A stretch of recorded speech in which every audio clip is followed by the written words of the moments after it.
Welcome to another episode of the US Gamer Podcast, our flagship podcast. We got the third one in a row. We're on a roll here at US Gamer. I'm your host, Kat Bailey, and with me, as always, is Katie McCarthy. Hello. Nadia Oxford. Woo, let's go for 4. And Mike Williams. Hello, folks. And we are in the middle of a crazy week. We are busy doing a lot of reviews. Like, we are taking time out from writing 2 reviews right now to record this podcast.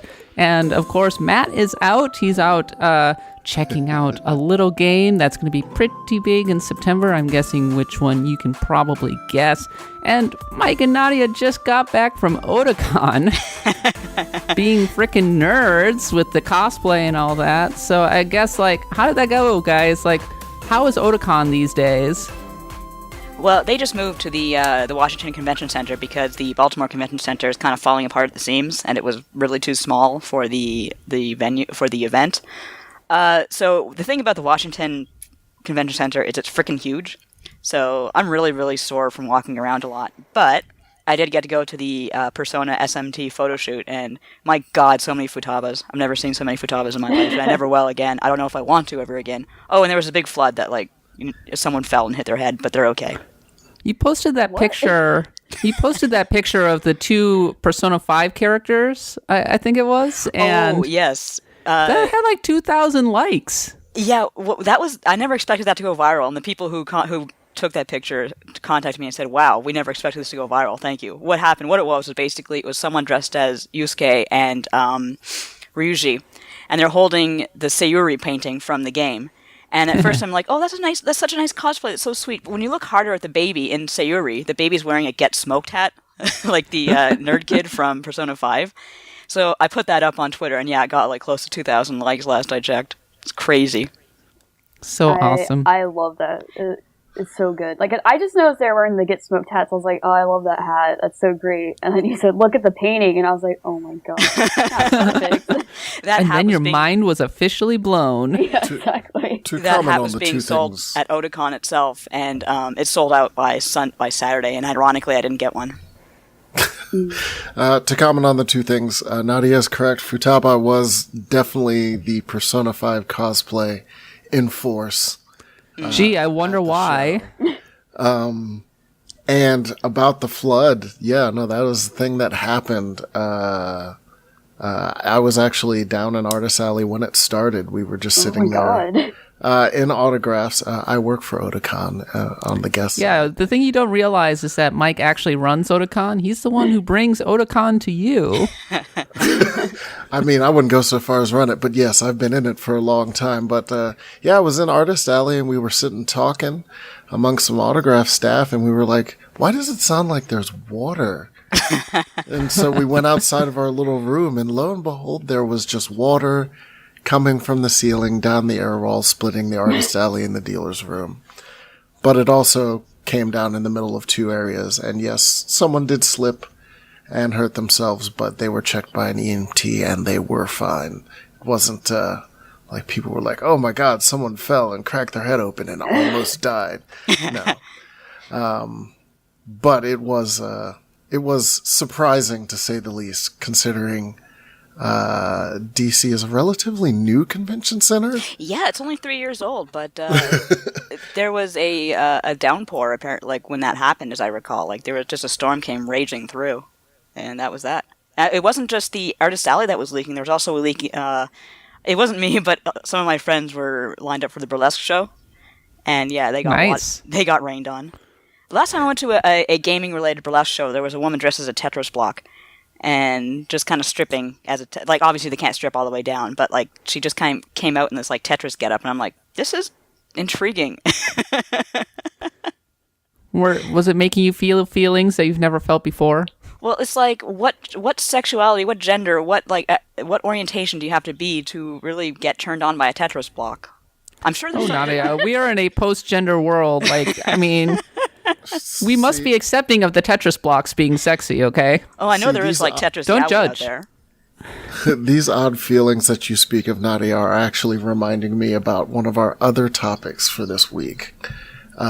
Considering that I personally am arachnophobic. which is a fear of spiders, if you don't know. Oh my god, yes.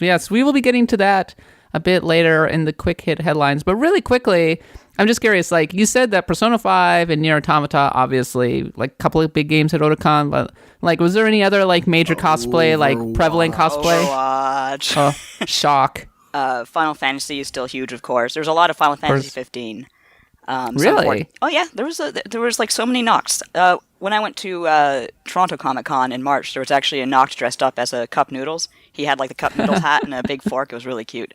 But I saw a really cute Ignis. So yeah, there was a lot of Final Fantasy 15, a lot of Overwatch as usual. Overwatch pretty much down. I would say Overwatch is probably the biggest non-anime cosplay of Otakon by far. It used to be Team Fortress 2, but I think that time has passed.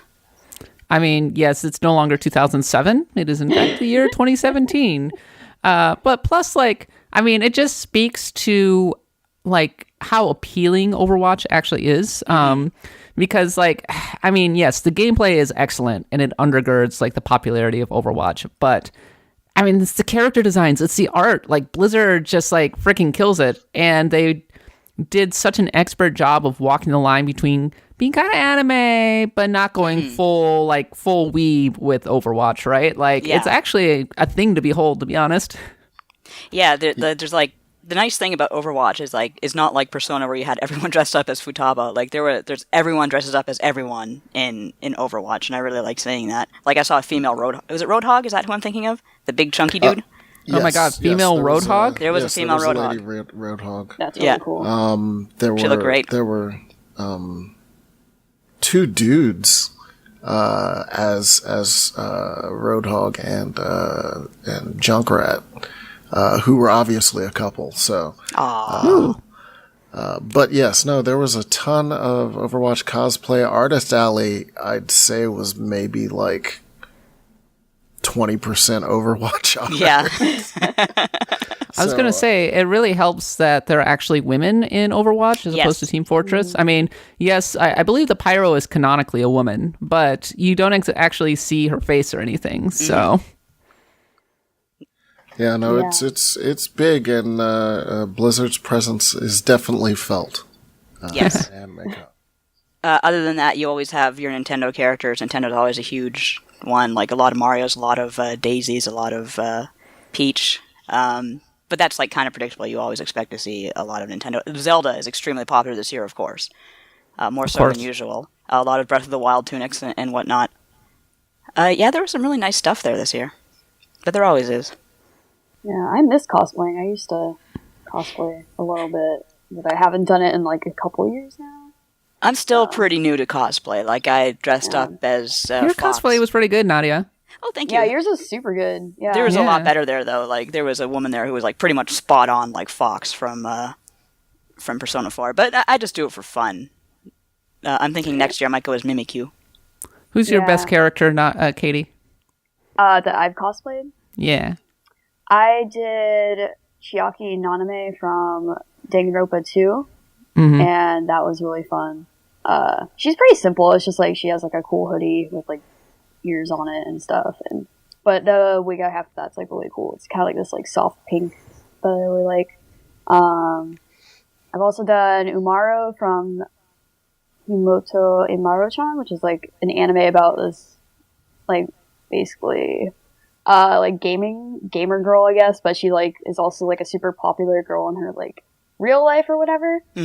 Yeah, that cosplay was like had like the craziest wig I've ever had, and I just like I'm like never using it again because it's so long. It's like such a long blonde wig. It's kind of a mess. But yeah, like I usually just I cosplay for fun too. Like I usually make accessories and stuff, but I don't make the clothes because I'm a terrible seamstress. I've like tried, and it's just like I'm like a nightmare with it. But like join the club, lady. Yeah, but like accessories are really fun to make. Like I like making little like pins and like weird like side stuff, but I can't make clothes. Like that's just like not my I used to work with a girl who she was a groomer like me at the time, and she was just the most incredible artist and the most incredible cosplayer. Like she had this like incredible Lulu cosplay from Final Fantasy X, and her dad unfortunately threw it out, and I was so angry about that. Oh. Yeah. But I was like, man, you're incredible at this. Like, why don't you do this sort of thing, like, full time? She's like, I just don't want to. I like doing it for fun. But she was the person you would call on if someone came in and said, oh, can you put pretty bows in my dog's hair? And I'd be like, ugh, Melissa, can you do this for me? Oh, yeah, yes, I can. So, yeah, she was good at that, too. My sister, I would say, I do not cosplay myself, but my sister like goes to a lot of anime conventions and enters competitions, nice. and actually wins them too. She's an excellent seamstress. One of her better cosplays recently was Kefka from Final Fantasy nice. VI. Nice. Yeah, it was actually really impressive. So, and like she does like the whole skits and all of that thing. So She's all in character. Like I wonder if I've ever seen her. She doesn't go to Otakon though, does she? She does not go to Otakon. She lives in the Midwest, so those are the actual ones that she primarily attends. The small ones are a lot of fun. They sure are. I have so much respect for like cosplayers that sew all their own stuff and like make like literally every asset. Like I have some friends like that, and it's like so much work goes in just like one costume. It's astounding and crazy. Oh, speaking of Blizzard, another piece of Blizzard history came out this week, and that is StarCraft Remastered, which has actually been a lot of fun to see. It's mostly been kind of a warm nostalgia fest, so they had a launch stream that went a couple days where they were bringing in old Brood War pros to play against one another and commentate, and we're just having fun. There were about 30 to 40,000 viewers at any given point. Wow. Kind of peaked at fourth highest game on Twitch from what I was able to see. And it's just been kind of an old home week, I think, for the fans who really miss StarCraft. Like, God, I miss the old StarCraft competitive community because... So I loved StarCraft back in the day. Like I played it at launch, like I played it into the early 2000s before moving on to Warcraft 3. And I played StarCraft 2 initially as well. But then, of course, StarCraft 2, like its heyday was Wings of Liberty. And then it dropped off pretty hard after Heart of the Swarm came out in like 2012, 2013. So since then, like there's just been this giant yawning gap in real-time strategy. So that's been kind of filled by MOBAs for the most part. And a few RTSs have come in and tried to kind of fill the gap, but haven't really succeeded. So having StarCraft back, and this is significant in a few ways. First of all, the original StarCraft does not look good in HD, all right? Does not look good on HD monitors. So to have like upgraded HD graphics that are playable in 4K, pretty nice. Like this is the first time where it's like, okay, it's in my battle.net like thing, so I can actually like click on it and access it really easily. It's in 4K. It has actual ranked matchmaking now, which was not something that the original StarCraft had. You always had to search for an actual game. You had to join a chat room. Like this is early frickin' days of online multiplayer, right? Like the primitive frickin' days where back in like the late 90s, they had the Total Entertainment Network and the Microsoft Internet Gaming Zone. Nice. Like these weird services that you would kind of join in, but were really bad for the most part. And Battle.net was one of the first instances of like successful in-game multiplayer. But even then, like StarCraft, pretty primitive. Like it was easy to hack. Like StarCraft had a massive cheating problem in the early going. No ranked matchmaking, so it was tough to find games a lot of time because people would be like, yeah, I only want to play big game hunters. Big game hunters being like just unlimited money and you can sit in your choke points and it's just a battle of attrition forever, right? So like those like elements alone, having ranked matchmaking and HD graphics kind of makes it worth it. And even better, I love this, you can switch back and forth between the classic graphics, but up-resed, and the actual HD. So, with that said, I do think that the new, like everybody's been praising the new 4K graphics, but I find them not that attractive. Like I actually find them to be just a hair ugly, especially the new portraits in the corner, which is like what's a little disappointing. But beyond that, only so much you can do with that. It's kind of like when you look at the mobile up ports or up like Square Enix did for Tactics, or the ones that they've done are doing for Dragon Quest 1, 2, and 3. Oh, are they doing it's that? kind of yeah. No, if you look at the 3DS ones for Dragon Quest 1, 2, and 3, they updid the graphics, and it's you definitely feel like it kind of loses something because they're trying to hold on to that old pixel art style, but also like do it much better, and it never works quite right. It's kind of like when I play Street Fighter 2 HD Remix, and the new sprites just look kind of odd because they're drawn so nice that I feel there should be more frames of animation. Yeah. But they have to rely on the same amount of frames from the previous game. So yeah. It's a hard balancing act. I think that's what's bugging me about StarCraft, is that it feels like there should be more frames of animation with these units, but they aren't 3D, right? They look like they should be HD and in 3D, but they're in fact 2D. And so like the jerkiness of the way that they turn and everything is like really distracting to me. Sorry, Katie, I cut you off. What were you saying? No, it's okay. I was going to say I have the same problem with like Double Fine games, so, like those remastered. Like, Data Tentacle looks so ugly in the remastered version, and it like really loses like part of the charm with like just drawing, because they just straight up draw over or whatever the original like pixel art, but as a result it just looks like cheap. Like I think like the Full Throttle had the same problem, and it's just like all those remastered games, except for like Grim Fandango, but obviously it wasn't pixel, like they just look bad, and like luckily you can just toggle the old art. But yeah, remastering, like it's like a hard balance to strike, because you want to be faithful, but yeah, you also lose that charm that the original had in a way, and sometimes you make it look worse, like with Days of the Tentacle and Full Throttle. Like it looks like a cheap Flash game. Right. Yeah, and like Final Fantasy 12, Zodiac Age, which is a great game, I love it, but when the characters look at you, their eyes are dead. Turn around, Vaughn. I want to see your back. Just don't look at me. Thank you. But they're like, the actual characters look really good, except for the eyes. Like, yeah. They actually did a fantastic job. They did. But for the most part, like I said, it's just their eyes. But since you're looking at a character's back through most of the game, I don't care. But when they have cutscenes, I'm like, oh god. Yeah, no, it's another one that's a surprising remaster that not a lot of people are thinking of is Sonic Mania, which we're going to talk about more later. But if you actually compare the graphics, they actually redid some of the sprites and stuff. Like, they're slightly different while still holding on to that 16-bit aesthetic. They're very fluid. Yeah, super fluid.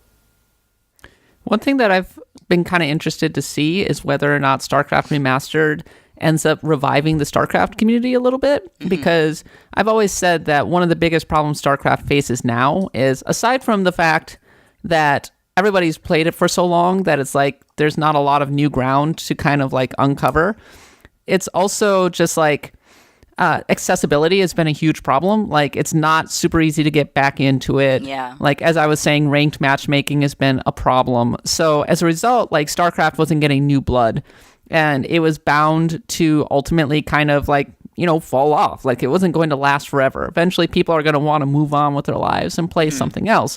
So I'm wondering if StarCraft Remastered is going to attract a lot of people who maybe weren't old enough to kind of appreciate StarCraft back in the day. A lot of people maybe like Katie's age, or like who were like five years old when StarCraft came out in like 1998. And like, yeah, so it might end up, maybe people will be like, this is dated and this has been like a fun nostalgia flash in the pan, but I'm going to go back to playing Dota 2 or whatever. But I'm keeping my fingers crossed that this is like kind of like a mini revival for the old Brood War community. Even though I'm not a StarCraft fan, it's like, you kids, you gotta learn your roots. Know your roots. Rattling newspaper, puffing on pipe. If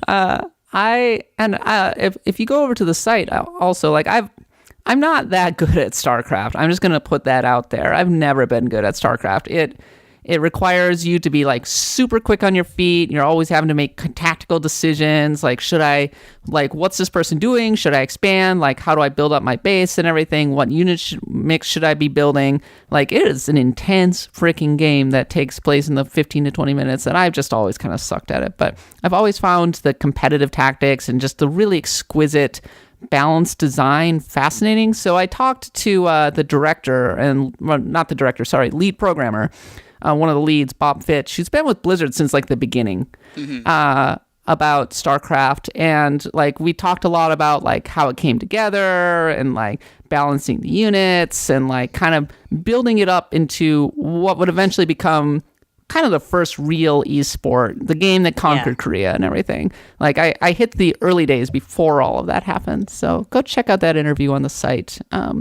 I think it's a pretty good one. And as for StarCraft Remastered, like, I don't think we're going to be able to review it because at the moment there's just a ridiculous amount out. But I mean, I got to say, as an old school StarCraft fan, it's good to be back. So, are you guys planning on playing it at all? I'm guessing that you're not, Caty, because it's not really your jam. I've always wanted to try StarCraft, so it's like I've never given any of those games a shot. But I mean, maybe I'll pick up Remastered eventually. But for the time being, I'm so swamped with stuff I don't really have the time, unfortunately. What about you guys? Real-time strategy games make me cry. They frustrate me so much. They make me scared. Here's a fun fact. You do not have to play multiplayer. There's actually a pretty darn good single-player campaign attached to StarCraft. It still makes me cry. That is quite accessible, and you don't have to have all of the APMs and like the crazy like build orders and everything. It's not too hard to roll through the single-player and just enjoy the story. Maybe if I have time, I'll construct additional pylons later on. Mike?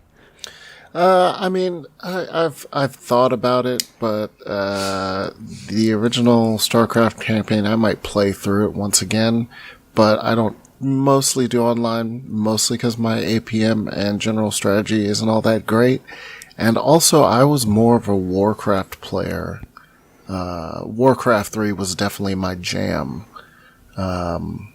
Yeah, Warcraft 3 is totally my jam. Like, if that ever comes out in HD, and I hope it does, all in right here. And that was the one I was actually good at.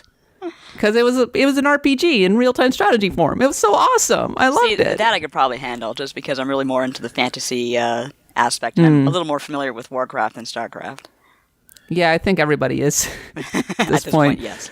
By the way, like, I was talking to Matt, and despite the fact that Matt actually spent his formative years in South Korea, he was not a StarCraft fan. Really? I know it's a stereotype that all South Koreans play StarCraft, but I've read about when I was researching my esports piece earlier last year.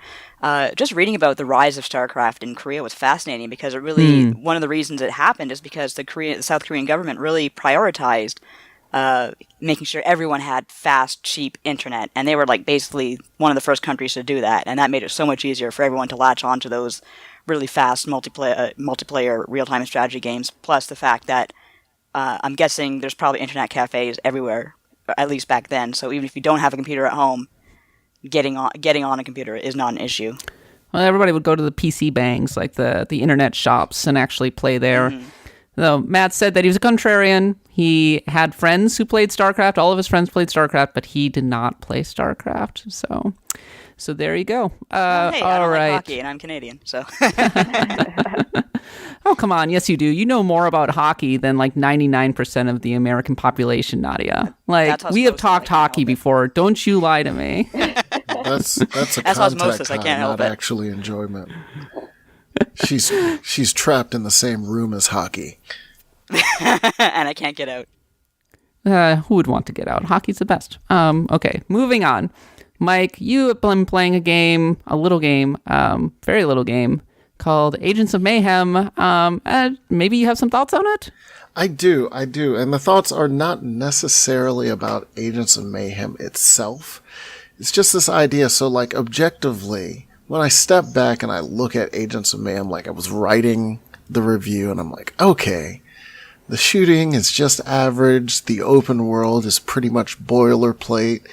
Their futuristic version of Soul isn't all that great. And I added up mentally and I'm like, this is like not an amazing game. But then I find myself continuously wanting to play it. Like, it's fun, despite it not actually being all that great. And I almost had the same feeling about Ghost Recon Wildlands, which seems to have taken off with a certain section of the community that, as I wrote in an article last week, never really talks about it. But I just feel like there are certain games out there, like when you add them all up, you're like, I really shouldn't like this as much as I do. And I feel I was almost there with Dragon Quest Inquisition. Oh, if only. Which was very much like when I looked at it, I was like, man, I really shouldn't enjoy this. Like, it's clunky, and... It's okay to enjoy it, Mike. You have our permission. You won't go to jail, we promise. I'm just like, do you have you had recent games like that I posed to the rest of you that, like, you look at it and you're like, this isn't great, but I'm still enjoying it a lot. Yeah, for me, it's Ever Oasis. Oh, yeah? Oh, sorry. Where you're like going, this is, like, I can find the kernel of it, but I understand that, like, this is not an amazing game. Like, it has its flaws and that kind of thing.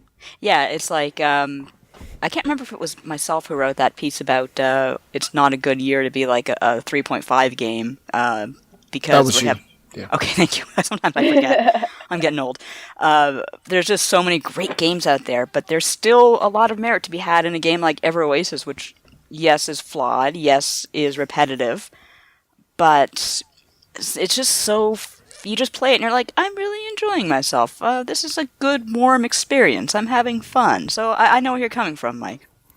I'm very picky about the games that I play for the most part, because I don't have a lot of time to play them.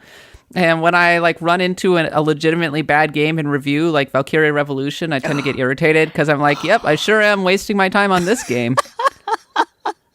So it's rare that I'm going to be like, just keep playing a game that I'm like going, this is actually kind of underwhelming, because I think I maybe get a little too caught up in the game's flaws. If it's flawed and I recognize that, I'm probably going to be like, I have other things that I need to be playing. I'm going to put this away now. You said the words Valkyria Revolution and now I'm mad.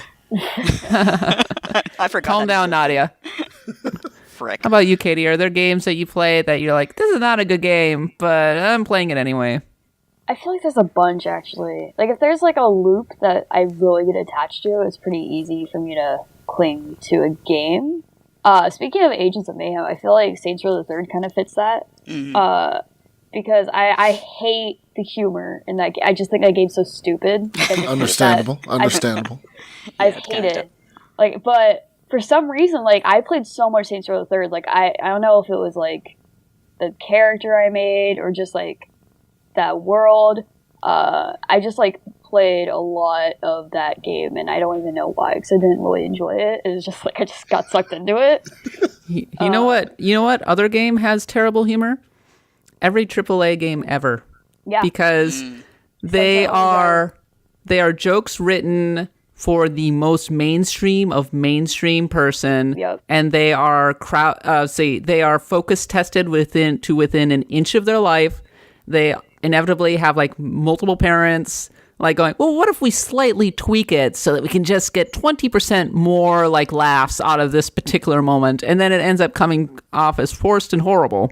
So GTA 5 is an excellent example of a game with terrible humor. So my bad. God, they have such like surface level satire. It's like embarrassing. Yeah. But GTA has a really good open world, so it's like I stopped GTA 5. When they blew up the guy's head at the Apple conference. Oh, yeah. Where he had to put the bomb in the phone, and I'm just like, this is so stupid. It's literally surface level satire. Yeah. It's sad. There is one line I love out of GTA 5. There's one line I love where Trevor's passing by these guys who are like pro-weed, legalize it guys, and like, hey, would you like to sign our petition to legalize weed? He's like, no, thanks, interferes with the speed. It's just like that line. Yeah, so Agents of Mayhem, like, imagine that style of writing, Caty, but imagine that there are a total of 13 different heroes, each with their own voice acting. And they have to be able to, like, if something happens, they have to have a witty comment or an answer to that. Yeah, like for every hero. Yeah. So, Or when you hear the quote unquote funny line like 10,000 times, maybe it loses its impact just a little bit. Bubsy. yeah. Is Keith David in this one or whatever? I don't think so. Oh my god. Pierce, You know what? Pierce Washington is in it as a character, but no, I don't think he's voiced by Keith David. See, I tend to distrust any game that wants to be zany in the Borderlands mold because, first of all, I didn't think another one. Well, I've never played it, but Borderlands sure is hilarious. Ha ha ha! Like that robot is telling me a lot of jokes or something. That robot's And, like, shutting up. Borderlands is maybe like the platonic ideal of what quote unquote zany should be, and even then it's not that funny. When a game tries to rip off that humor, it's even worse. Yeah. Battleborn, There's so many Agents trying of to be Mayhem. My God. Poor Battleborn, it tried. It did try. Like, I'm not going to begrudge it, but it ran into the buzzsaw that is Overwatch. So It did. Yeah. So It did. subtle humor is the best. I mean, going back to GTA 5, there is something there. There is the hospital, Mount Zonah, that you go to. Zonah is a Hebrew word. It means bitch. So there you Okay. go. I like stuff like that. So, like, stuff you wouldn't get unless you're in on the joke.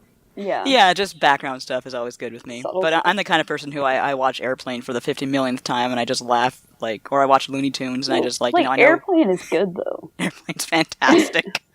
Video games can do sight gags better than like almost anybody, and my favorite kind of video game humor is the type where they weave it into the actual mechanics somehow, where like you end up having kind of a meta layer of humor with the way it works, like the way that like you are taking on a quest and like the quest objectives like could become a joke in of themselves.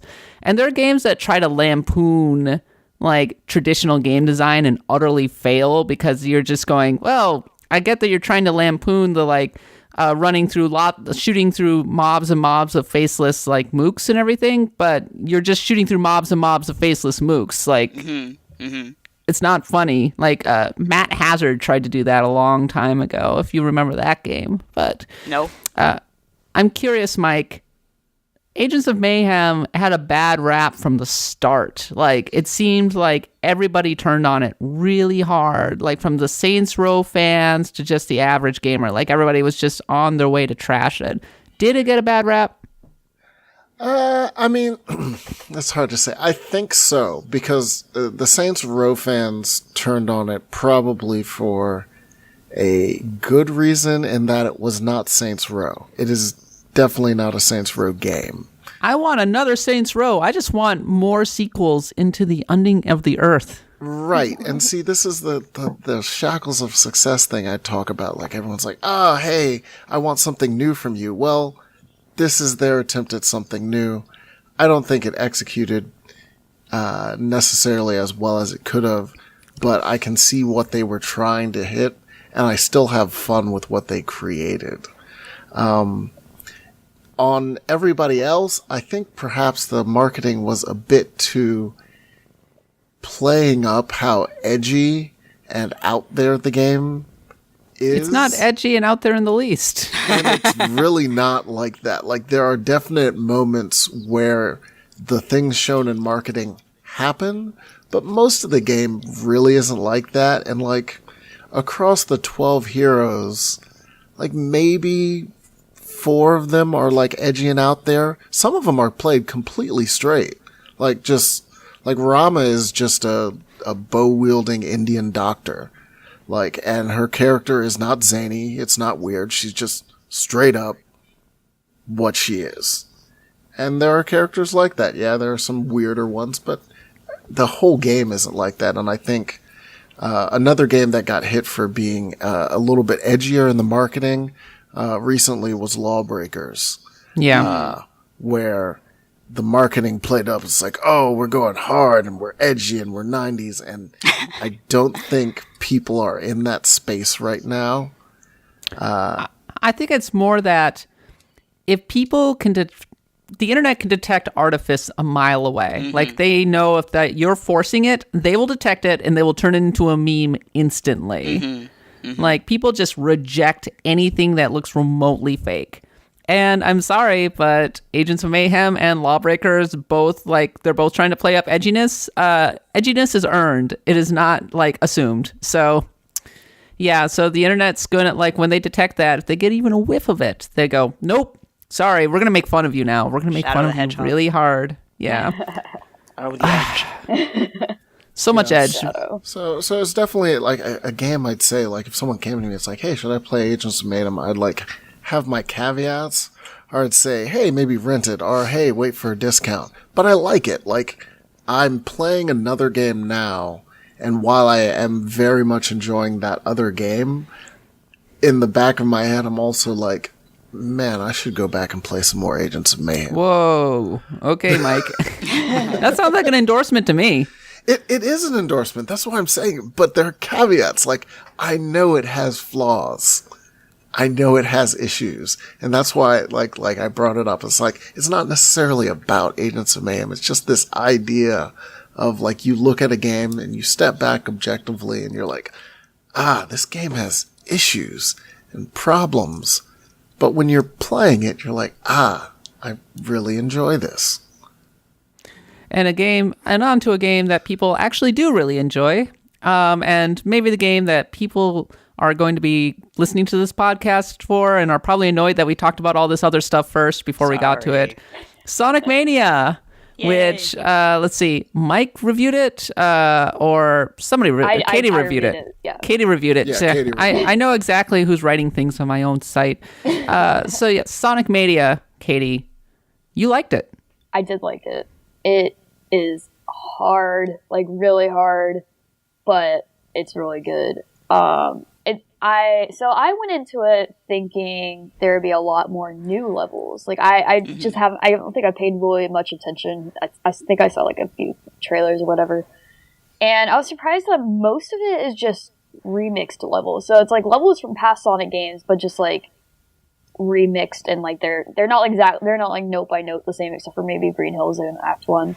But they add like new mechanics and stuff so that helps them make or feel a bit new, but I do wish it had more new zones, because the new zones that are in there are super cool and super clever and have great music, and they still like capture that old Sonic spirit.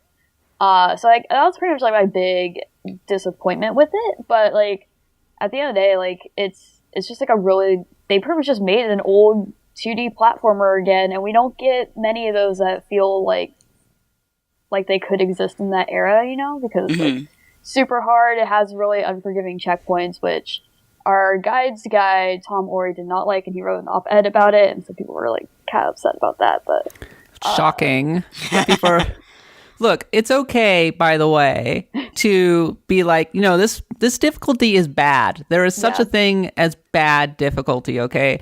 You're not a freaking casual just because you are, like, mad about the fact that it's wasting your time by sending you all the way back to the beginning of the level. I don't care that it's retro or old school or whatever, okay? As Tom said in his op-ed, like, you've already proven that you can get through the level, okay? Like, you have proven that much. Why is it wasting your time by making you prove that again?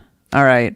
Yeah, I'm all for options in that regard. Like, I totally understand why people want that hardcore Sonic challenge. And I don't think I'd penalize the game for not giving us an option, but I would like to have, like, kind of a more forgiving, you know, kind of easy mode if they could. But I don't think Sonic Mania has that. Like, we just got the game yesterday, and we got through to, I think we got through Studiopolis Zone without a big problem, so.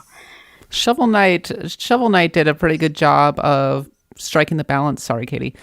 Shovel Knight did a pretty good job of striking the balance where they had the checkpoints that you could destroy. Yes, exactly. So you could just be like, yeah, I'm going to just go through the entire level. Like, giving me options in that regard is the best. Yeah, and if I recall correctly, in Shovel Knight, if you did destroy the checkpoints instead of using them, they would reward you for that, right? Like, you get a bonus. So stuff like that. I'm really cool with that. I wish more developers would explore that option. Yeah, I like Sonic Mania. I do wish there was more new stuff, but the stuff that's there is really great. It was way longer than I anticipated. Like, I was thinking, oh, it's gonna be a pretty short game. I can finish this like on Saturday, and it took me like a long time. Like, I've been reviewing another game, and I was kind of going back and forth between them. Like, when I get frustrated with Sonic Mania, I'd go to the other game, and then I'd just like go back when I was like, okay, I think I can tackle it again. And it was like this funny like back and forth, and An Ouroboros of frustration. Yeah, it helped me feel like less frustrated, and I eventually got through it all. So that's all that matters. Like, for a bit, I was like, oh man, I don't know if it's gonna work out by embargo, but I finally did it, and it felt really good. Like, I guess that's the thing is like, as frustrated and angry as I'd get at some of the bosses or some of the levels in the like super late game, like whenever I'd like finish something or like prevail, I would just feel so good. I'd be like, I finally did it. That feels great. Yes, I'm finally past this hell. Like, it felt really good, and I feel like Sonic Mania is full of like a lot of good moments like that, where you're just like, yes, I did this. I feel like so strong right now. The satisfaction of old school challenge. Yeah, exactly. Yeah. Which you don't really like. I kind of had that feeling when I reviewed Tokyo 42, which was like another super pretty like challenging game. It's like a GTA like isometric thing. I reviewed it like back in the day, I think.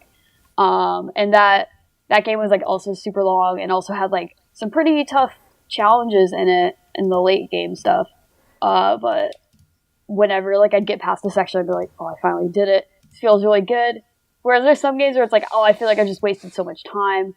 But like, I feel like in Sonic Mania, I didn't like really feel that, you know?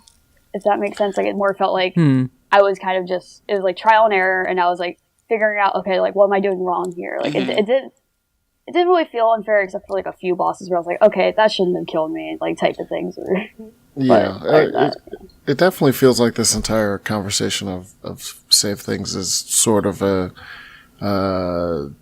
tangent of the permadeath argument that we had before, wherein, for the most part, the people who have a problem with it just don't want their time wasted.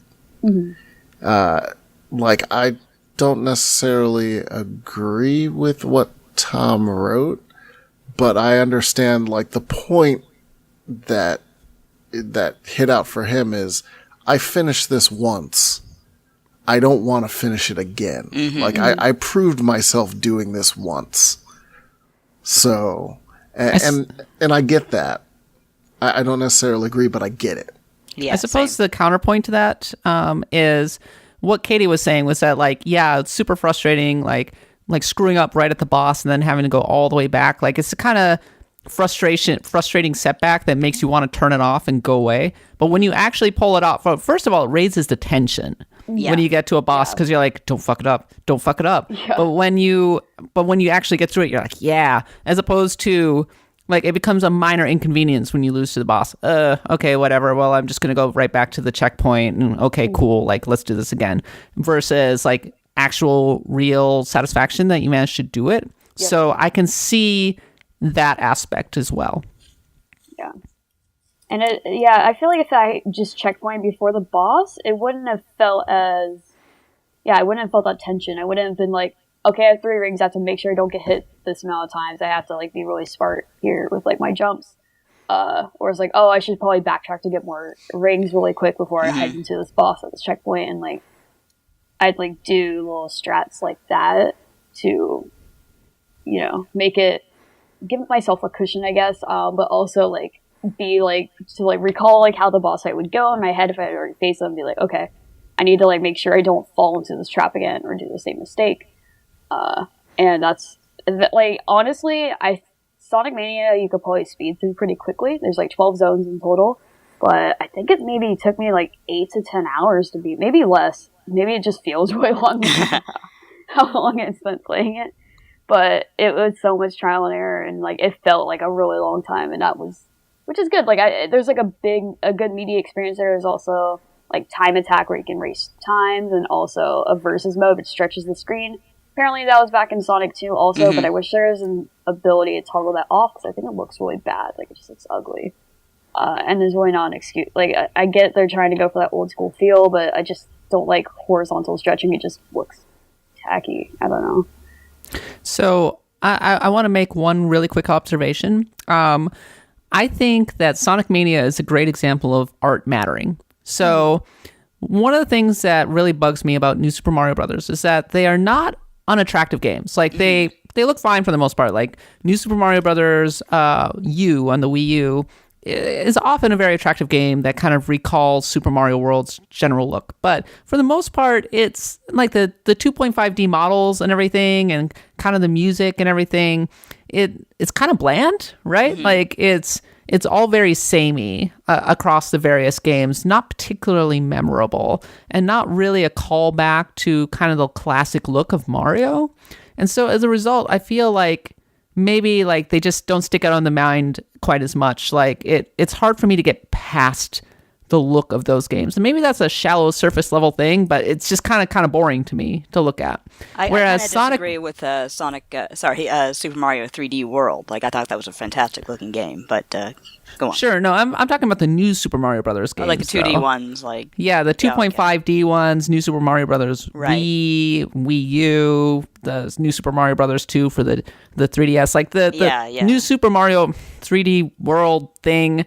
Yeah, like, that looks good. That's a pretty good looking game, especially with Cat Mario. Yes. I love Cat Peach. But Sonic Mania, it recalls the look of the Sega Genesis, right? Like, it's just immediately a lot more interesting to the eye. Like, it's a lot more flamboyant. Like, Sonic and Tails and Knuckles are all a lot more expressive. And I think, and of course it has a kick-ass soundtrack. So I think like those two things alone, like, maybe I'm biased here. Like, maybe like not everybody shares my opinion. Maybe just I'm biased toward retro looking games, but the fact that it looks interesting is like, I think a huge part of its appeal. What do you guys think of that?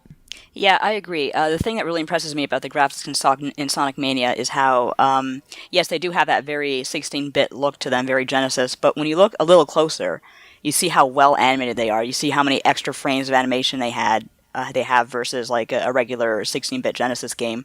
Even the title screen, where you just kind of see Sonic do that, like, spin in the logo, just is incredibly well animated. Even though it looks, in a still image, it looks exactly like something you would see on a regular Sonic title screen. And what I really appreciate is that the opening animation is just like straight, the style is straight from Sonic Boom, which is like one of the first times we saw Sonic in an anime/animated form. Like, that was a really nice callback to make. So yeah, I'm generally impressed with how it all looks. Yeah, I definitely agree. Like, a lot of people probably, part of the magic of doing a good remaster or bringing back an old game is making the game look and play like people remember in their probably false memories and not how it actually played. Back in the day. So Shovel Knight was excellent at that. Yeah, Shovel Knight is a good example. And I think Sonic Mania, like, if like people look at it and are like, wow, it looks just like the old Sonic games, and if you like really look at the details, like Nadia was pointing out, like, not really, because they've added a whole lot more. There's more colors, there's more animation, but they know what made the original style work. Yes. And they worked hard to make that work. And I agree with Kat that I actually really enjoy the remixes.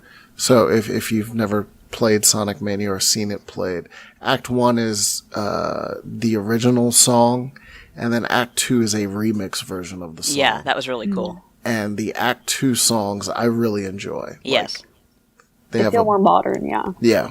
They have a great style to them while still retaining the key structures of the original song. Yeah, like we're on Flying Battery Zone, and even though like the original music, it is there, and it's one of my favorite Sonic themes, but you can still hear even the original themes have been kind of juiced up a little bit, but just in that little... again, it's kind of a minor detail that you appreciate the harder you look or listen. One more question that I want to ask before we move on, because we're running a little late already. What makes a good Sonic game? Because I think that like Sonic has a certain appeal, but it's harder to pin down what makes a good Sonic game in the same way that what makes a good Mario game. Because like a Mario game is so technical, right? Like you're jumping around, like you're looking for really inventive levels that like force you to approach the basic platforming in really interesting ways. You're looking for levels that have a lot of different exits, like levels with really memorable visuals.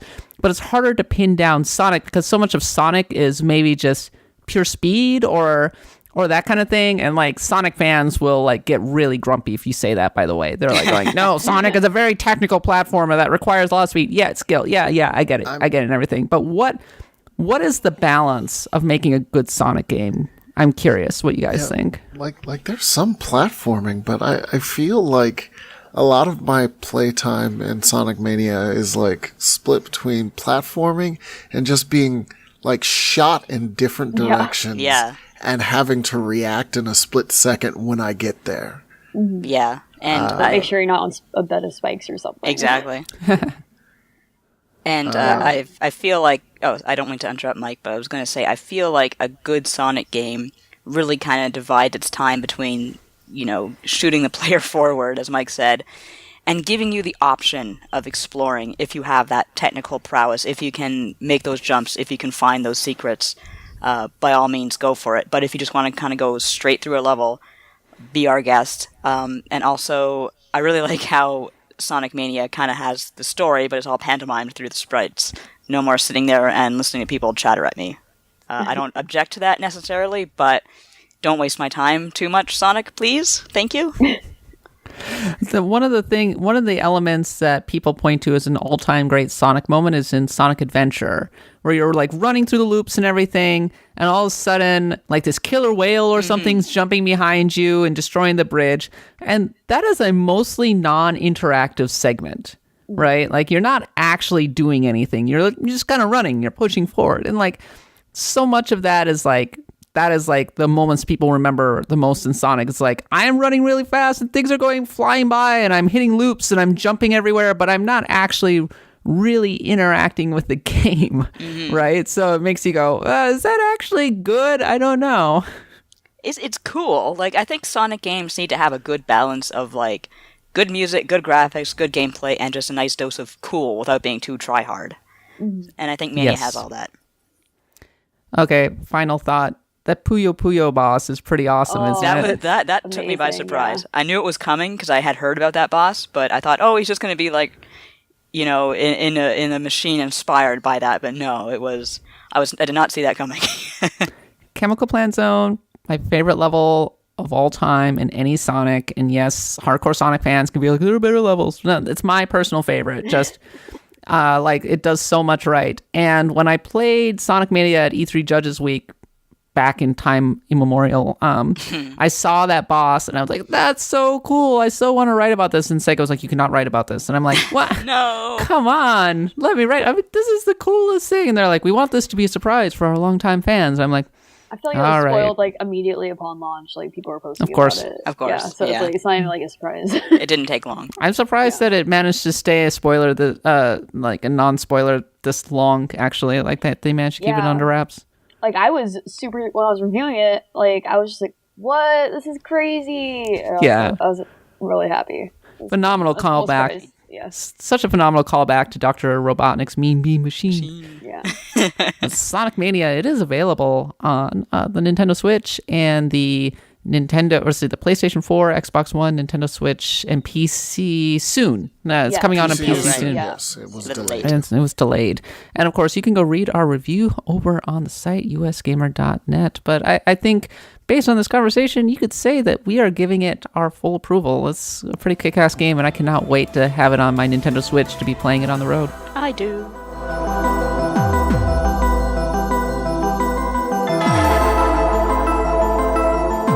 Okay, everybody, let's go through some quick hit headlines. First headline, Undertale is now officially out on the PlayStation 4 and the PlayStation Vita, so you can play it on the go. No Nintendo Switch yet, unfortunately. But Nadia, give your like one sentence approval or endorsement. Excuse me. This is it is pretty much Undertale that you know. But I do like the fact that number one, I can play it portably. Number two, 8.4 added dynamic borders. So when you go from region to region, the borders change. I think that's really neat. If you haven't played Undertale, or if you just want to go through it again, by all means, pick it up. Yeah, it's an amazing game. It's lots of really great meta commentary on design, and they use actual gameplay and interactive elements really well in telling their story, and that's the kind of storytelling that I really like. Yeah, which I wrote about on the site if you want to go check it out. I won't spoil it, but think hard about the decisions you make in that game because they really affect everything, and play through it multiple times. Yes. And go read Nadia's article about the endings and how it just really works. So, all right, second quick headline: Monolith explained why Shelob is a woman, and Nadia, you had some takes on this one. Yeah, it's here's the thing. As I've said, I'm one woman. I can't exactly speak for all women, but if you want to draw a character with titties, be my guest. Just don't justify it with a oh, she breathes through her skin, or oh, Shelob actually turns into a woman because she's the daughter of whatever that. I'm not a Tolkien fan, but anyway. And if you are going to make your Spider Woman into a sexy woman thing, why not do something cool? I always loved Queen Odette from Odinsphere, which is she looks like this normal kind of, well, normal as far as those designs go, but just a kind of a normal human queen, and then she has this huge ass spider under her dress, and it's terrifying. Make it kind of interesting. Some weird body horror shit. Like I was saying, before we started talking about all this, is I get the feeling that the artist or somebody else was hey, so we want Shelob to be a character that the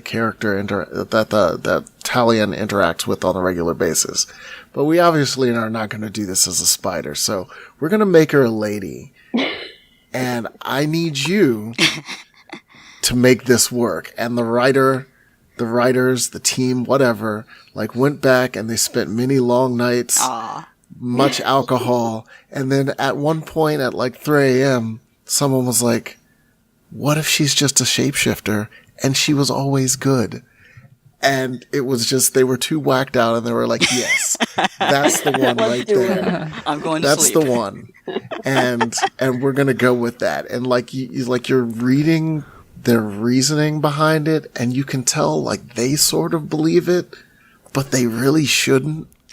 You can tell that they've spent trying to believe it. Yeah, they've spent ages in meetings just hashing out the lore and everything. They're and I've talked to some of the people who are in charge of this thing. I think Michael DePlater, and they are really into Tolkien, and they will throw stuff from Silmarillion and all that stuff. And I'm going, but dude, stop trying to justify it in the context of the canon, okay? You added your own stuff. It's fine, whatever. Most people don't consider Middle-earth anything even resembling canon anyway. Mm-hmm, yeah, it's fan fiction. It's just really expensive fan fiction, which is yes. fine.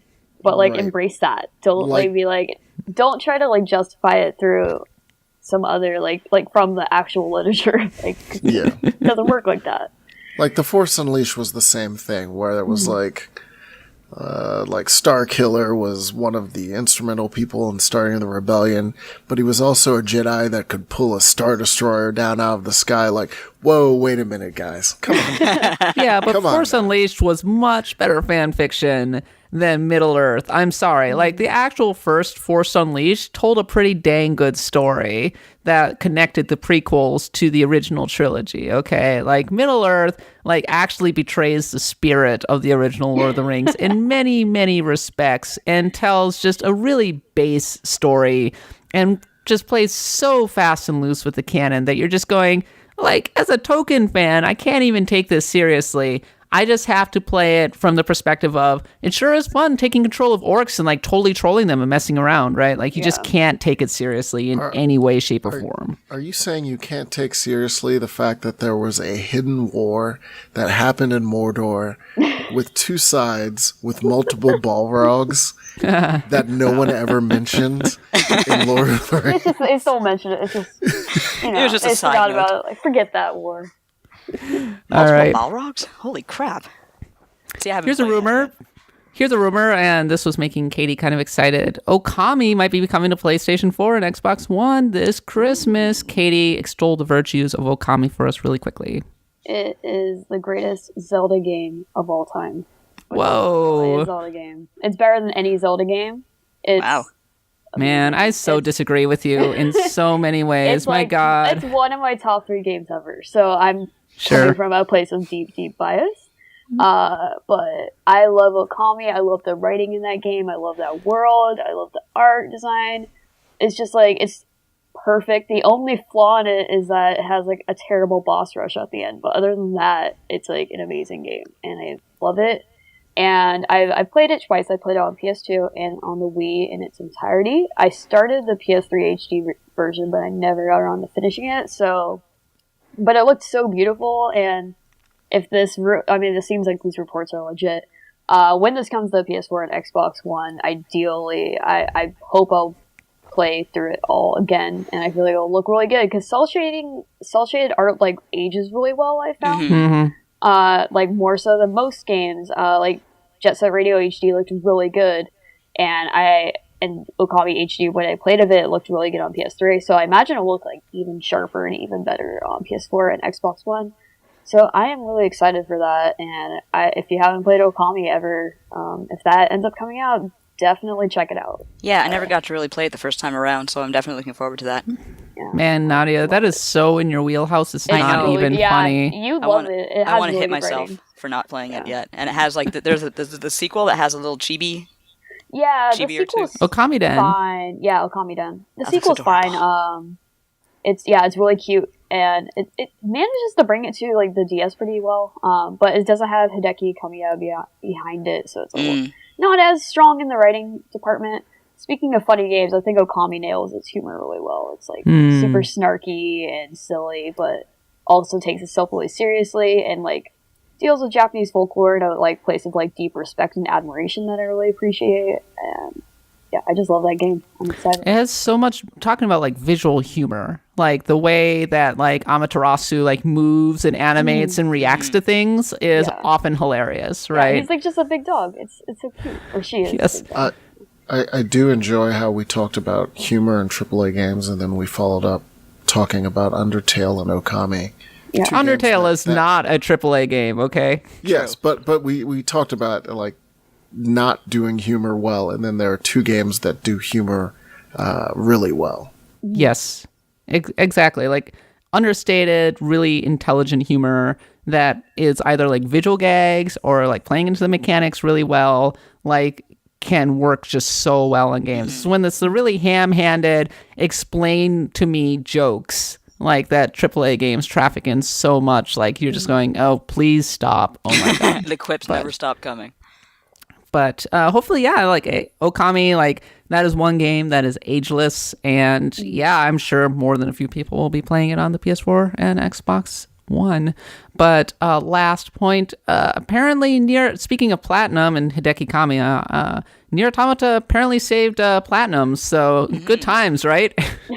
Yeah, good for them. I was going back to Otakon. There was a lot of Nier cosplay, and I was happy to see that. Oh, there was a lot of Team Skull too. Of course, I should have mentioned that. But yeah, Nier was. Yeah, I love Nier was Team Skull cosplay. It's so good. I have. I'll be writing my column when we're done here. So by the time this is up, it will be up. But yeah, I'll be sharing a lot of photos of Team Skull because it wasn't just Team Skull; it was Team Skull acting as themselves. But you'll see, it's pretty great. So good. And yeah, like I never thought in a million years. I knew that Nier Automata would be a cult favorite, but I never expected it to do so well. I'm glad it did. I'm really happy that Platinum is doing well, though, as usual, like they are stuck in this bad place of being a contract studio where like one of the things that they told me, like not this year, but the year before, was that they had to get their own IPs. They do not own any of their own IPs. Even Bayonetta is not one that they own. And they were really hoping that Scalebound was going to be it, because that was going to belong to them, and it got killed. So I can't even imagine like the blow that must have been to that studio to have Microsoft kill it. I was just at Obsidian, actually, and and you can look forward to a lot of coverage from that in a couple of weeks, but Obsidian, they're lucky because they have their own IPs for the most part. Like Pillars of Eternity is their own IP. They can do anything they want with it, etc. But one of the biggest blows that they suffered was when Sega killed their Alien RPG, and resulted in layoffs and borderline killed the studio. Like studios like Obsidian and Platinum are constantly balanced on a knife edge, and like one project can sink an entire studio. So it's a relief to see that like these really talented folks are still doing okay. Hooray! Okay, final topic, the big topic for this week, and it was the topic that I wrote about on Starting Screen, and it's been a topic of some internal debate, so I wanted to bring it out kind of into the open to kind of finish up, and that is PlayerUnknown Battlegrounds, one of the most popular games of 2017, huge story. And I mean, it's so innovative. It's so much fun. It's a really clever melding of open world gameplay and traditional like third person shooting kind of thing. Like it just seems to have struck a chord. And in most circumstances, you would be thinking, maybe this should be Game of the Year. But here's the rub: it's in early access. It has one map. Mm-hmm. So. And that's the reason we don't review it, because our policy is that we do not review a game until it's out of early access, because it's just like it could be unfinished. It could be like things happen, right? Like you can't just attach a score to a game that is unfinished. But on the other hand, games are fluid now. What is finished? So I pose it to you guys: should PlayerUnknown Battlegrounds be considered in the kind of Game of the Year or Best of the Year categories? Mike. So 3 things. 1, yes, we do not review early access games, although I did do one for Fortnite, but I didn't score it. So I just listed it as a review. 2, as you point out, a lot of games are unfinished. Technically, as a good example, Final Fantasy 15 was a finished release product, but the game that you play if you get it now versus the game that you played if you got it at launch are very, I wouldn't say completely different, but Square has done a lot of work on it, and they should be applauded for that. But they really have done a lot of work on optimizing that and filling in holes and other stuff like that, and adding new modes and different stuff. So, games are a bit fluid. But even given all that, PlayerUnknown Battlegrounds, if they hit their own timetables, is still going to come out in this year. So it is entirely possible that it may still be in the Game of the Year conversation, just because it will have actually been released this year. At the very least, it is quite possibly one of the most influential games of the year, bar none. Yeah, it's hard because I've been thinking about The Long Dark recently, which I've been kind of poking away at, and that game was in early access for 2-3 years, super long, and it finally came out with 2 episodes of the new story mode and everything, but it felt like such a non-momentous release, because it's been in early access for so long, and they've been iterating on it for so long. It feels more of a complete game now, but it's also I guess technically that qualifies for Game of the Year because it's finally out, but it's also been sorta out at some capacity for a few years. Right. Most of the core game was already there last year. So yeah. Yeah, like that survival mode's pretty much always been there, and that's like the main game. Like the story mode's fine, but the survival mode's like really what makes that game like noteworthy. And that's just always been around. It's not like new. It doesn't feel like new for this year. So that's like another weird thing. But for like Battlegrounds specifically, I don't know. Like for me, it's like one of my games of the year, even though it's like in early access. But it's like hard to like measure that. Like, should it qualify because it is in early access and it only has one map right now? Even though it doesn't, honestly, it doesn't really bug me. It's like they're working on 2 other maps right now, and they're shooting for a release like this winter. So like ideally it'll be out like November, December if they hit all their targets. And I recently talked to Brendan Green, which you can find the interview on US Gamer, but he said like pretty much this isn't like, he isn't treating this like a game, it's more like a service, you know? It's like he's gonna be updating this game for the long run, like hopefully like a decade in the future he'll still be working on Battlegrounds ideally. So it's like it's like an Overwatch thing, you know? It's like, yeah, Overwatch released last year, but look at Overwatch now and there's like way more heroes, way more like level or maps and everything. It's like for service games, like when is the game even really out? Like when is it done if it's always iterating on itself? Like it's hard. Yeah, but the flip side is that, I mean, PlayerUnknown's Battlegrounds is still really early. I mean, like I said, it only has one map. Like so much of the stuff that they're planning to add in has not been added in yet. And so like you could say, yeah, game development is always fluid, but this isn't even like a beta. This is almost like an alpha, right? And so can you call an alpha like game of the year or like even put it in the 10 best games of the year? If I was writing a list of the 10 best games of the year, I'd probably chicken out and make like Battlegrounds an honorary mention. Because like I feel like it's worth a mention at least. You know? Yeah, it's definitely worth a mention, but I just wouldn't feel right about, you know, you have all these developers who have these polished games out for us that they've been, you know, they've released, they've gone through all the bug testing, and they've said, okay, here's our release date, we've committed, it's out. It just doesn't really seem fair to either the developers or the people in charge of Battlegrounds to say, oh, this is the game of the year. It's certainly worth a mention, it certainly has merit, it's certainly worth looking forward to, and heck, if it's out in the winter, then by all means, it's a contender as much as anyone else. But until that day, I would not feel comfortable putting it on a best of the year list. It's so significant that you have to mention it.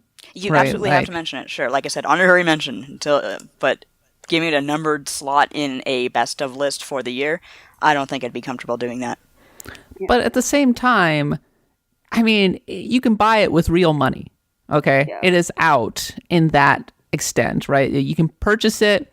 You're playing it. Millions, literally 5 million people around the world are playing it. And when it does eventually get more content, maybe that content will be more variable and you have to like start to revisit it at that point. But the core of it right now, as the game it is right now, obviously really speaks to people. And like people are like, well, let's see if it stands the test of time and if it ends up being not and if it ends up being just a fad. Well, I think we'll have a pretty good idea of that by December. Yeah, exactly. Right? Yeah. Like if it's still the number one game on Twitch come December and it's still selling millions of copies and everybody's still playing it, I think that's a kind of a fair like litmus test to see is this just a passing fancy in terms of like being a massive shooter, like an Overwatch level kind of shooter, or if it is in fact just, you know, a fad, right? So, and in that respect, like it's kind of hard to just be like, well, no, it's not done yet. We have not hit this arbitrary definition of finished, so therefore we cannot put it on any lists. For example, so like last year we had No Man's Sky, which was up for inclusion on 2016 lists. No Man's Sky was not done. I would call No Man's Sky No Man's Sky. It was the same level of complete as PUBG, except it was in a box. It should have been early access, but Sony does not do early access. Yeah, it feels like an early access game, and now it's fully out. It's a whatever Atlas Rising thing. Yeah, and I mean, I guess it's part of my, like, I don't necessarily think it should be, as an early access game, a part of that, of the Game of the Year list. But there are a bunch of games that have been a part of Game of the Year talks that have also not been done or significantly changed after they released. Which is, I assume, what the cat is trying to get at, in that things change a lot, especially for service games. I guess I just, at this point, like, multiplayer games like PUBG are so fluid that every, like, arbitrary marker of done is just completely arbitrary.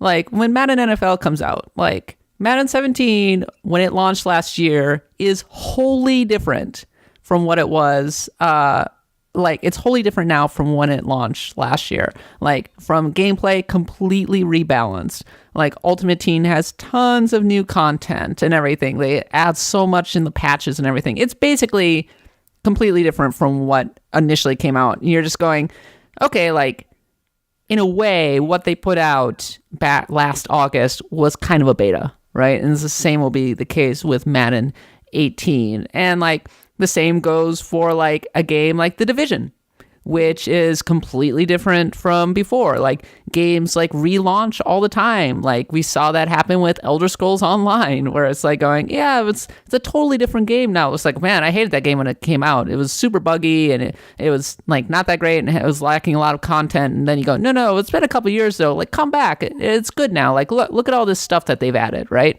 So, I mean, I don't see how that's necessarily any different with PUBG. So, anyway, when I wrote this in Starting Screen, kind of presented the argument, it actually did inspire quite a few comments from our community. So I'll just go ahead and read some of them. So Shern said, if we can play it, it can be judged on the merits and faults it currently has. Developers are trying to change the meaning of unfinished. If it's only playable by a small amount of people in a beta, it's unfinished. If it's playable by the worldwide masses, it's finished. Aren't they still working on No Man's Sky? That was finished last year, too. And Number One Lang says, yes, what does a complete game even mean anymore? Take the EA label off PUBG and keep everything else the same. Is it really that different from Lawbreakers or Overwatch or any number of games? Those games have patches, new maps, new content, etc. Minecraft might have gotten more content since it was released than when it was pre-release. But then, of course, there are the anti-people who are saying, like, Kuni Nino, nah, I haven't played PUBG, but just because it's a game that's hot doesn't mean it warrants a Game of the Year mention. How about you give it to a game that's going to stand the test of time and actually have something meaningful to contribute to video games? Nier Automata, anyone? Dropping the bomb. Like, somebody doesn't like multiplayer shooters. I don't really like multiplayer shooters, but I love PUBG. Yes, exactly. Yeah. Uberus says, no, I think being in a finished enough state that it could be considered a version 1.0 should be a minimum requirement for any kind of reward. Let's see, Kaiser Warrior, can an unfinished game with only a single map and barely any other content to speak of, which nevertheless has Gamblebox microtransactions and which, in the end, little more than a reskin of games that has already been made, still win Game of the Year? Sure, why not? Let's encourage this model even more. Let's go all in, full steam ahead toward peak cynical avarice. Favorite comment.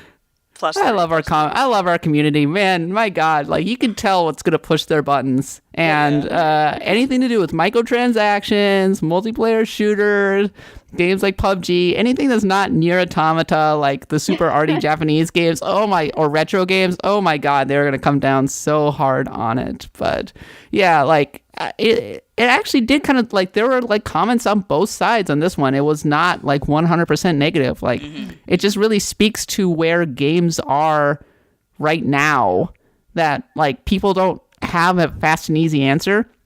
I suppose, like, the thing that I would say at the end of the day is I don't really feel comfortable assigning a score to it, and therefore I don't feel comfortable necessarily calling it like Game of the Year. Yeah. Same. More like honorable mention, because I feel the same way. Yeah, like it's because it's not complete yet. Even though, like, I feel like technically it is one of my games of the year, but just for like how much I've played it, how much I love it, how much I've enjoyed playing it, and really respect it.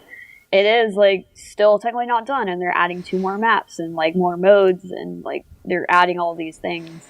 And, like they just recently added a first-person server, so it's, like, they're constantly iterating and doing these big monthly patches, and I'm excited to see what that game looks like when it's out, but even then, it's like, when will it be out really? Like, more like out, it's just like quietly shoving it out of early access and then still adding new stuff. Like, yeah, you have to wonder, do they even want to be considered Game of the Year at this point? Is that, like, obviously everyone wants I don't think they care. They've sold 5 million units. Yeah, they're like, True. 6 million, right now.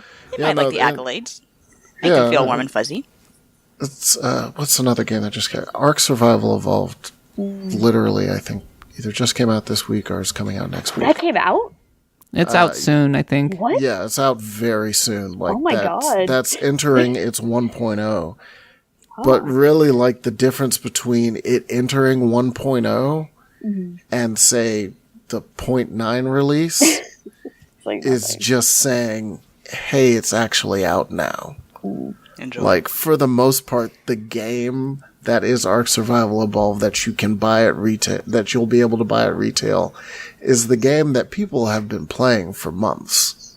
Yep. Years even. Yeah. I mean, like Long Dark and Ark Survival Evolved, both out within the past month. And really, like, their release has been greeted with next to no hoopla, because for everybody, pretty much a quote-unquote full release is academic. Even with Long Dark adding, like, single-player content, everybody's like, yeah, I've been playing this game for literally 3 years now. Like, it's basically been out, so. Weird world games are in. Like, what is out? When will we be out? Well, get used to it, because everybody wants their game to be a service now. Like, it is. Yep. That is the world that we live in, because if a game is like can have a long tail and kind of like outlive the initial month, like Uncharted Lost Legacy is going to come out in a couple days and everybody's going to play and go, oh, yeah, that was nice. And then bam, it's done, right? Like nobody will think about it again for a long time. Multiplayer attached to it. Yeah, it was a pretty like niche consideration, right? Like that's it's secondary to the actual single player. In many ways, it is a traditional, very traditional, like boxed game that has like an 8 to 10 hour like solo campaign, and then you're done, right? Like, and then you stop thinking about it. Like game developers, with the amount of money it costs to make a game developers are thinking in terms of like years. Game developers are thinking like, how long can we milk this thing that's going to have a hardcore community and a presence on Twitch and all of that stuff that we can continue to monetize for years and years to come. So, welcome to the new era of video games, everybody. Welcome to the new age. You're not putting up $60, you're putting up $1,200 over the course of a game's life, because you don't even think about how much money you spend on a game.